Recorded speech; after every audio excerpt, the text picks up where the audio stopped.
এখন যদি স্ত্রী একটু কালো হয়, দেখতে একটু অসুন্দর হয়, কষ্ট নিয়েন না, জান্নাতে ঢোকানোর সাথে সাথেই সুন্দর হয়ে যাবে, ঠিক আছে? এবং এত সুন্দরী হবে যে আপনি অন্যদিকে তাকানোর কোনো ফুরসতই পাবেন না। এবং এছাড়াও এক্সট্রা হুর আল্লাহ পাক আপনাকে দিবেন। এমনি সাধারণ জান্নাতির জন্যও 2টা করে স্ত্রী থাকবে ইনশাআল্লাহ। আর আল্লাহর পথে শহীদ যারা হবে, কয়টা স্ত্রী বলতে পারবেন? 72টা। কয়টা? আমি বলবো এতগুলো দিয়ে কি করবেন? আরে ভাই, জীবনটা তো অনন্তকালে, 30 বছর 60 বছরের জীবনেই তো আমাদের লাগতেছে 4 জন, এই জন্য বেশি বেশি।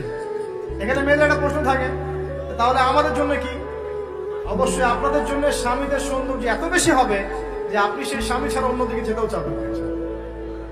আরো প্রশ্ন আছে, যদি একজন স্ত্রীর একাধিক স্বামী থাকে তাহলে কি হবে?